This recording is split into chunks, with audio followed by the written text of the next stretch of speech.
Tengan todos muy buenos días. Hoy es martes 29. Como todos los días le doy gracias a Dios porque me permite estar con todos ustedes.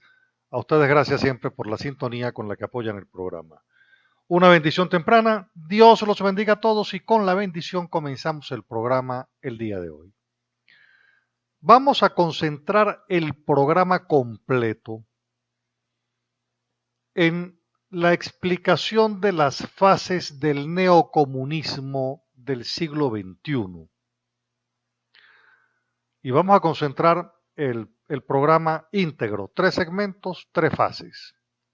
Hay un extraordinario trabajo que presenta Viviana Padelín y que quiero compartirlo con todos ustedes. La primera etapa, la primera etapa es lo que se denomina la implantación del gobierno populista. Ese gobierno populista puede durar 3 presidencias con el mismo gobernante, con el mismo partido o con una coalición de izquierda. Todo va a depender siempre de la implementación del apoyo popular. En Venezuela llevamos ya 18 años con el mismo partido y si no es porque Chávez muere, estuviésemos todavía con Chávez. ¿Qué impone ese gobierno entrando? Impone una política de asistencialismo, aumento de asignaciones a familiares por hijo, embarazadas, planes de emergencia, subsidios. ¿Cuál es su objetivo? Sembrar votos para la próxima elección. Después va aumentando cargos públicos. Cada nuevo empleo público se estiman 4 votos por grupo familiar. Los capitales privados empiezan a abandonar sus inversiones. Sus empleados son absorbidos por el sistema público. Objetivo, seguir sembrando votos. Sigue la política. Aumento de salario que no incluye los aportes jubilatorios. Entonces empieza la clase trabajadora con beneplácito el tema de los aumentos y comienza después la espiral inflacionaria que va a licuar todos esos aumentos. ¿Cuál es el objetivo? Hacer fiel al votante con la siembra de votos.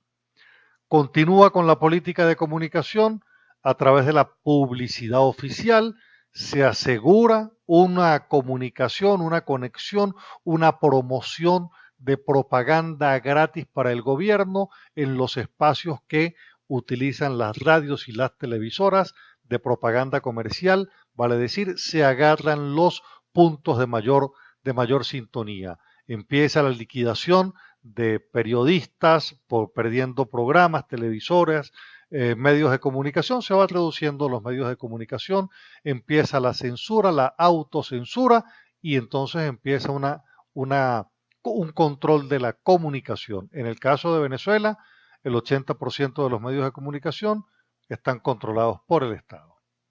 En el tema de las Fuerzas Armadas, que es otra política, empiezan a combatir aquellos militares que combatieron la subversión en los años 60 y 70, casos como en Chile, Argentina, Uruguay, Bolivia y ahora Venezuela.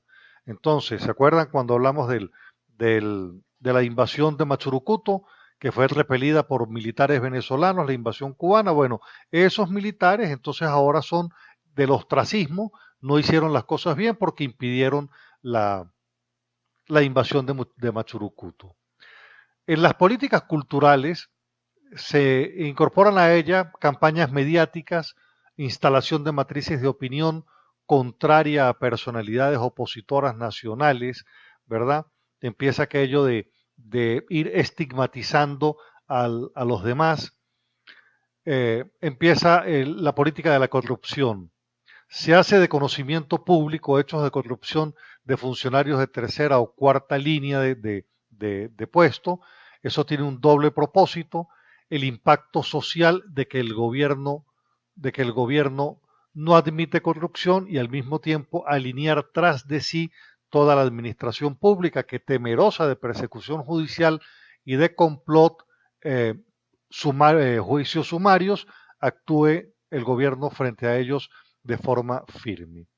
Pero con eso también va dejando que los que estén involucrados en los temas de la corrupción sean los jefes y no los de abajo.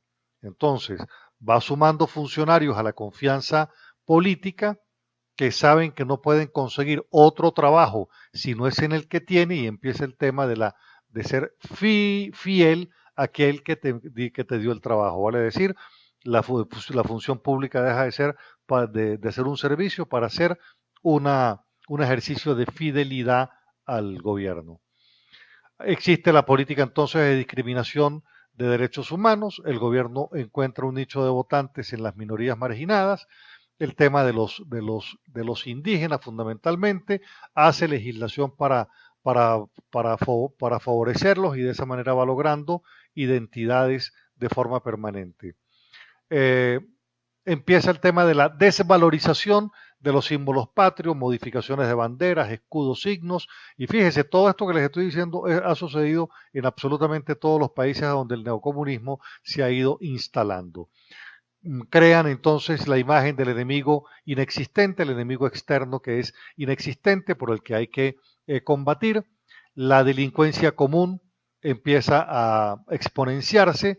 Es esencial la delincuencia en la implantación del neocomunismo. Los hechos de violencia se van atomizando, se van neutralizando. Lo que quiere el gobierno neocomunista es que sea esa misma presión de la delincuencia la que lo mantenga usted en su casa como cárcel. La delincuencia entonces gana la calle, y con ello va teniendo a la población civil como su propia caja chica. Las fuerzas de seguridad progresivamente van siendo desmontadas desde el punto de vista institucional, a los efectos de poderla casar con el proceso revolucionario. Los hechos delictivos se van revistiendo de inmunidad, y entonces, por supuesto, el tema de la delincuencia empieza a ser generalizada, no solamente por actos criminales, sino porque la corrupción por demás se hace sistémica. En estos casos la oposición comienza a fragmentarse, hay sectores que se van alineando con el bando oficial, etcétera. La iglesia empieza a tener choques con el gobierno con la iglesia, contra la jerarquía eclesiástica. Comienza la ocupación de fábricas que se dice que no son operativas, el rescate de tierras privadas y públicas, todo esto como antesala de las expropiaciones, después la expropiación de capitales extranjeros para que los que querían venir se vayan. Viene acompañado el tema de la estatización de empresas privadas. La clase media es incapaz de organizarse en oposición. El aumento de las ONG de izquierda van también creciendo para ir buscando ocupar el espacio de la sociedad opositora. El gobierno crea grupos de choque y los utiliza como arma de primera fila en la promoción y contestación de las manifestaciones públicas. Después entonces tenemos que aumenta el consumo de drogas, de narcotráfico, empiezan los temas de los censos habitacionales para buscar los temas de viviendas desocupadas, propietarios que se han ido. Empieza el tema de revisar todo lo que tiene que ver con el sistema propietario. Empieza el tema de la fragmentación sindical por la vía de la anulación de la posibilidad de elecciones.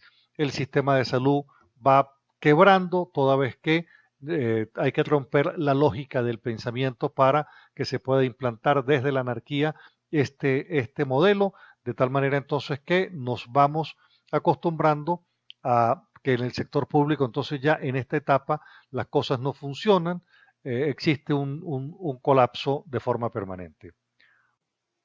La segunda fase del neocomunismo que estamos hablando, entonces, es la etapa de la implantación y consolidación. La primera etapa es el gobierno populista, la segunda etapa es la consolidación. ¿Cómo se consolida? En primer lugar, se acaba la clase media, tal como fue el propósito desde el principio. La Fuerza Armada empieza a cambiar ya radicalmente con una nueva filosofía. Surge la desesperanza, el desamparo. El objetivo es destruir todo lo que está establecido desde el punto de vista institucional, con el tema de la igualación de salarios todo empieza a ser salario básico, salario básico, salario básico para todo el mundo, empieza lo que se llama igualar hacia abajo absolutamente todo el mundo, indistintamente que sea profesional o no, todo el mundo va ganando siempre eh, salario básico. Bueno, después entonces empieza el tema de las reformas constitucionales, con el propósito de entronizarse en el poder, ¿verdad? Entonces, se hace esto necesario, siempre va a depender un poco de la posición de la oposición, de su fortaleza en esos momentos o no. En el caso nuestro, para cuando Chávez impulsó este proceso de constituyente, tenía una fortaleza electoral bastante importante. Es en esta fase de consolidación donde la ley mordaza, la ley de medios, la ley de la censura empieza a tener pleno vigor. Así como la persecución de los opositores, guerra mediática y judicial contra todos ellos. En esta parte es donde empieza la judicialización de todos los conflictos, la judicialización de la política, en búsqueda de llevar progresivamente a esa oposición a una etapa de ser ilegales en la vida política. Y ahí encuentra, por cierto, el discurso del odio, un instrumento, por cierto, un instrumento de dominación. Yo quiero en esta parte señalar lo siguiente. El miedo, la esperanza y el odio son emociones de carácter política. La Revolución Francesa, la Revolución Bolchevique, el nazismo, la Revolución Cubana y la Revolución Bolivariana, todos hicieron del odio su principal instrumento de dominación de masas. Su principal instrumento de dominación de masas. En esta parte, entonces, es donde se inserta esa política, la destrucción moral de la Fuerza Armada, de los componentes de seguridad. En esta parte, el neocomunismo trata de ir fragmentando a la oposición. Puede ganar, fíjese usted este detalle, puede ganar elecciones legislativas, pero son incapaces de generar un eficaz cambio en la gestión y menos aún crecer en número de adherentes.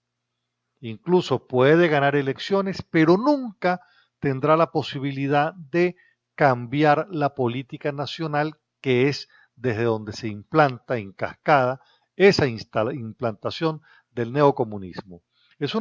Aquí voy a hacer otro paréntesis, es parte de lo que nos sucede. Nosotros ganamos elecciones, ahora regionales, por ejemplo, pero esa elección regional no va a tener incidencia en la política nacional desde el punto de vista de lo que importa el cambio. Entonces, el gobierno va jugando, ¿verdad? Dándose tiempo en la implantación de una política nacional, con elecciones regionales, se gana, pero eso no va teniendo, o no es que no tenga, no existe fórmula de detener, de frenar la implantación de ese neocomunismo. Entonces, por eso es que esta autora identifica en la segunda etapa de la consolidación incluso la participación electoral de la oposición, porque es parte entonces de lo que el gobierno se permite a los efectos de que se den elecciones, pero va en la fase de la consolidación. Ese evento electoral es incapaz de cambiar lo de arriba, un poco lo que nos pasó con la Asamblea Nacional, pero perdimos un tanto el tiempo en el tema de lo que debería ser y ya no es objeto de este análisis. Sigo en el análisis de la implantación en la segunda fase del neocomunismo. Es aquí entonces cuando se crean de forma final los grupos de choque armados, ¿verdad? Para confrontar todo lo que tenga que ver con la protesta política con incidencia social desde el punto de vista temático, por ejemplo el caso de gas, servicios públicos, etcétera, empieza a ser considerada como una protesta de carácter político, de objetivos políticos, terroristas, para tumbar gobiernos, vale decir, esto que está diciendo Maduro en Venezuela lo han dicho en todas partes del mundo. Bueno, sigue en esta parte entonces también la conformación de divisiones político-territoriales, cambiando la geometría del poder. Se cambia entonces se van cambiando circuitos electorales, pero se va cambiando la geometría del poder, de provincias a departamentos, de departamentos a muchas provincias y cosas por ese estilo. Se crean cargos públicos y más cargos públicos para tener un mayor control de la población, de dirigencias medias, etc. Existe también una suerte de persecución de minorías católicas. En el caso de Venezuela es una mayoría y sin embargo usted ve el ataque frontal que sobre ellas existe, ¿verdad? Pero fíjese que ese discurso contra la fe, es un discurso que es parte de una política de Estado. En esta parte también, en esta fase, se crean las milicias armadas. Nosotros en Venezuela ya las tenemos, las milicias bolivarianas, los anteriores grupos de choque. En Cuba es el Comité de Defensa de la Revolución, en Venezuela son los colectivos. Y esto es para servir de nudos de protección en lo que es una revolución armada desde el gobierno. Estos grupos se presentan, se infiltran en las gestiones opositoras, ¿verdad? Reciben instrucción de carácter militar y entonces en esta etapa se sirven al propósito de la generación de violencia en la intención de vincular a los factores de oposición en el discurso de los generadores de violencia están de aquel lado y no del lado del gobierno. Esta tercera fase es exactamente ya entonces lo que se denomina la fase del neocomunismo, la fase inicial del neocomunismo. Vale decir, hemos pasado por 3 fases. La primera etapa es la etapa de la implantación del gobierno populista. Ahí todavía no estamos en el neocomunismo, estamos en la implantación del gobierno populista. Después pasamos por la segunda fase o la segunda etapa, que es la implantación y la consolidación. Y después llegamos a la tercera fase, que es el neocomunismo. En ese neocomunismo entonces ya el tema de las expropiaciones se han consolidado, ¿verdad?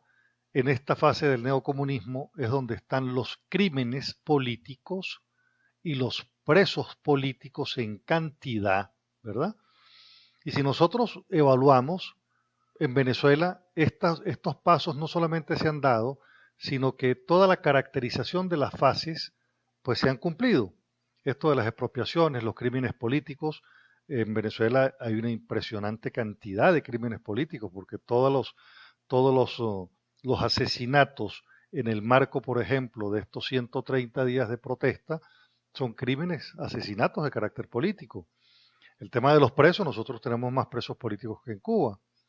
Y fíjese entonces que en esta etapa el ataque a la Iglesia Católica persiste permanente.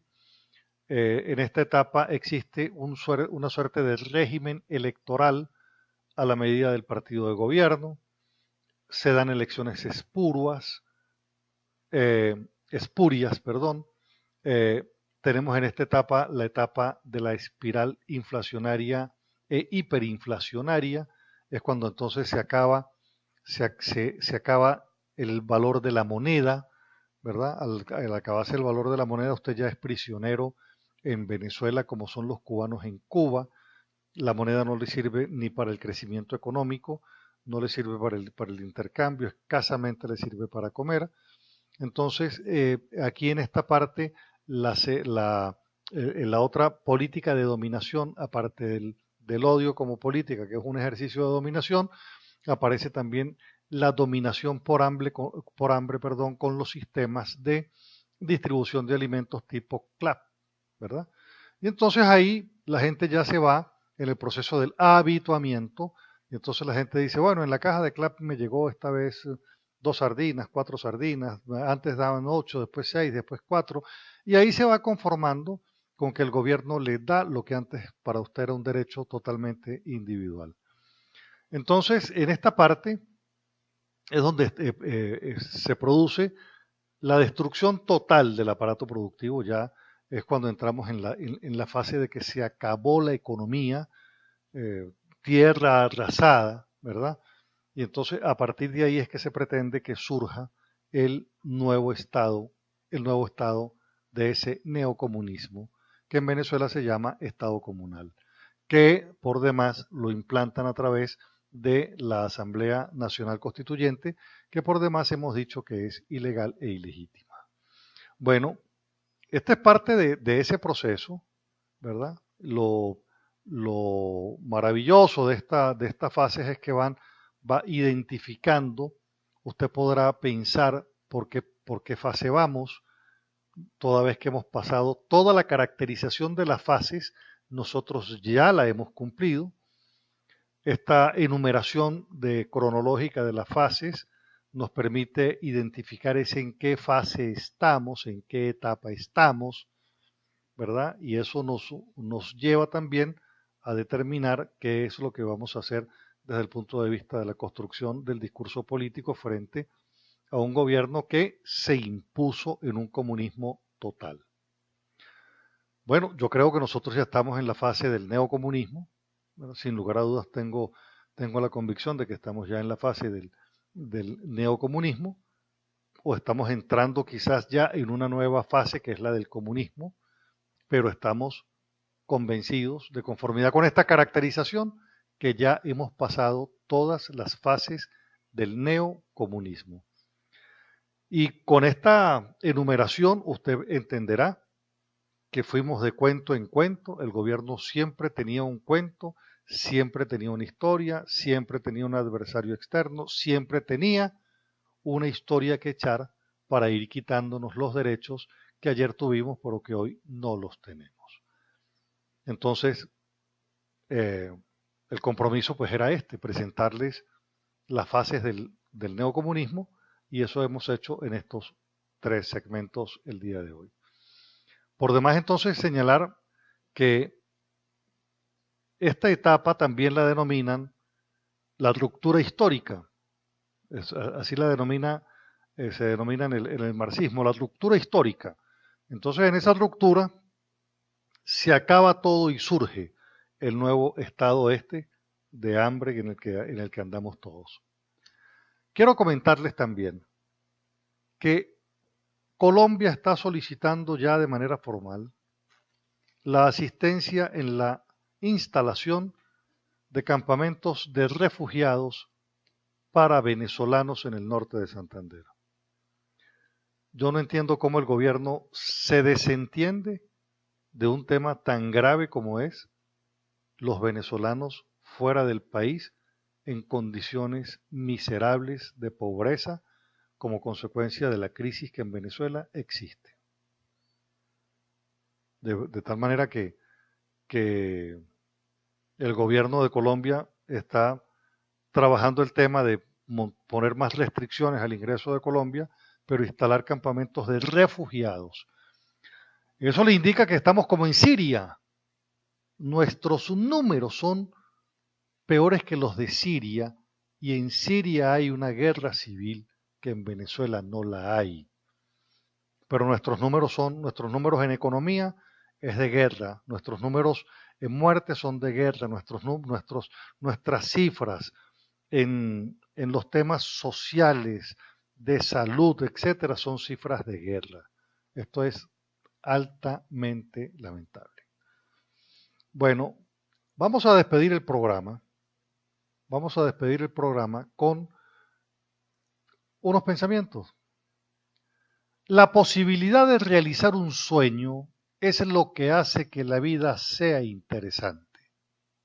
La posibilidad de realizar un sueño es lo que hace que la vida sea interesante. Dios los bendiga a todos. Regáleme usted a mí también su bendición. Nos encontramos mañana con el inmenso favor de Dios. Recuerde que este programa a las 11:30 en Radio Noticias 1060 lo consigue en YouTube, ¿verdad? En el canal Un Día Más. Lo consigue en Facebook, en Carlos Casanova, y en Twitter, @Carlos Casanova. Mi teléfono es el de siempre, 0424-724-4318. Dios los bendiga, regáleme usted a mí también su bendición, los quiero mucho, que tengan un excelente día y que la preciosa sangre de Cristo los cubra y los proteja. Gracias.